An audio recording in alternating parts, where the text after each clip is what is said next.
Imagine stealing $1 billion. No masks, no guns, no breaking into a bank, just a keyboard, the internet, and a genius plan. The result? One of the biggest heists in history. The Carbonac hackers hit over 100 banks worldwide and stole more than $1 billion, all from behind a screen.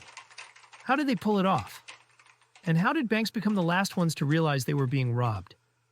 Get ready, because what you're about to hear isn't just a heist story. It's a warning for every bank in the world.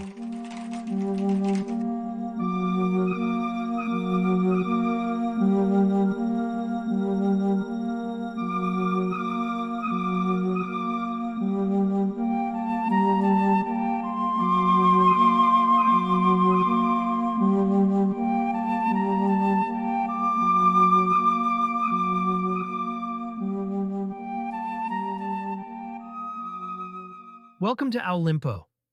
Here, we don't just tell stories.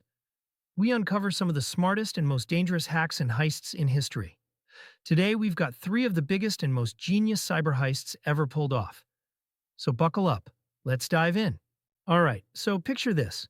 A group of elite hackers spent years robbing banks all over the world, and no one even noticed until it was too late. This wasn't some quick hit-and-run job. Nope. This was Carbonac, a cybercrime gang that pulled off one of the biggest bank heists in history, stealing over $1 billion between 2013 and 2018. How did they do it? These guys were smart. Instead of breaking into bank vaults, they broke phishing emails. They sent emails to bank employees, pretending to be legit companies. When someone clicked the link, boom, malware got installed. That gave the hackers full remote access to the bank's systems. Once they were in, they watched and learned for months. They studied how money was moved, how employees processed transactions, and how the banks operated. Then, when the time was right, they started making their moves. How they stole the money, Carbonac wasn't just stealing account numbers. They took control of the whole banking system. They used different tricks to cash out. 1. Fake transfers. They wired money straight into their own accounts. 2. ATM hacks. They made ATMs spit out cash on command, so their crew could just walk up and collect stacks of money. 3. Changing balances. Instead of stealing money directly, they edited account balances, made fake withdrawals, then erased the evidence. How much did they steal? At their peak, they were hitting over 100 banks in 40-plus countries, stealing around $10 million per job. In total, they walked away with more than $1 billion. How did they get caught? For years, banks didn't even realize they were being robbed. But in 2018, after a massive international investigation, police finally tracked down the mastermind behind Carbonac, a guy living in Spain. He got arrested, but here's the thing. A lot of the stolen money is still missing. And rumor has it, some of the Carbonac hackers are still out there, pulling off new cyber heists under different names. Why was this heist so crazy? They didn't need guns, just emails and laptops. They didn't just steal money, they took over entire banking systems. Even after their leader got caught, the hacking never really stopped. Carbonac changed the game. This wasn't just a robbery, it was a warning. Let's go to the next story. The Bangladesh Bank Heist, one of the biggest cyber robberies ever, 2016. Alright, so check this out. Back in 2016, a group of hackers pulled off one of the biggest bank heists in history, stealing $81 million from the Bangladesh Central Bank.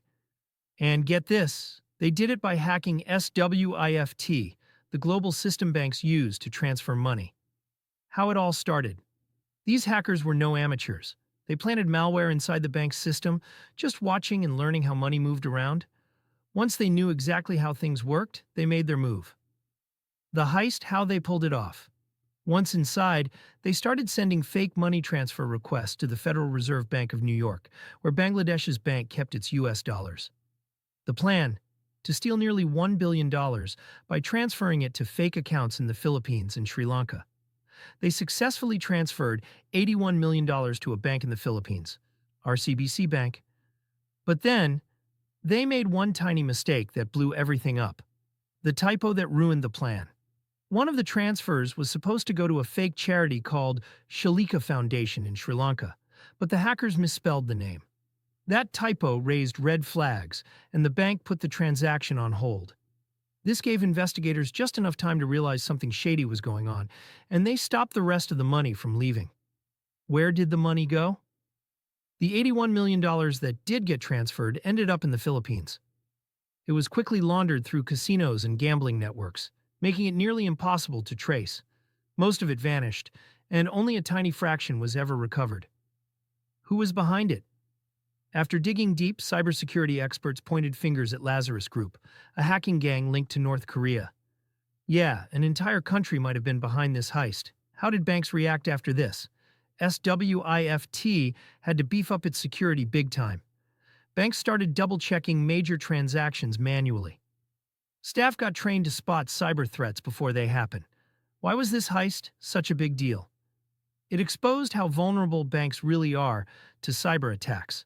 The hackers almost stole $1 billion, and they would have gotten away with it if not for a typo. Most of the stolen cash? Still missing. This wasn't just a bank robbery, it was a wake-up call to every bank in the world. If a central bank could get hacked this easily, who's really safe? Let's go to the next story. The Russian bank hack, 2018, $17 million gone in minutes. Alright, so check this out. Back in 2018, a group of hackers pulled off a crazy heist, stealing $17 million from Russian banks in just a few minutes. No guns, no masks, just pure cyber genius. How did they do it? These guys used a type of malware called Cobalt Strike, a hacking tool that's actually meant for cybersecurity testing, but in the wrong hands. It's a total weapon. First, they phished bank employees with fake emails, tricking them into clicking malicious links. Boom! Malware got installed, and suddenly the hackers had remote access to the bank's systems. They studied how internal banking transfers worked, then manipulated transactions without setting off alarms. The heist, millions gone in minutes. Once the hackers were in, they didn't waste time. 1. They sent fake money transfer requests, moving cash to accounts they controlled. 2 ATMs started spitting out cash on command, and their crew was already on the ground collecting stacks of money. 3. They deleted records to cover their tracks, making it hard for banks to even realize what happened. By the time the banks noticed something was wrong, $17 million had already disappeared. How did they get caught? Russian authorities eventually tracked the operation back to a hacker group linked to Eastern Europe, but here's the thing. Most of the money was never recovered. Some of the hackers were arrested, but others vanished. Why was this heist so crazy? It took just minutes to steal millions. They turned ATMs into cash machines for their own crew. Even after catching some of them, most of the money is still missing. This was just another reminder that banks aren't as secure as they think. If a few hackers can drain millions in minutes, who's really in control? And that's a wrap for today. Don't forget to join the Olimpo fam on YouTube and drop a like to keep us going. Stay safe, and I'll catch you in the next video.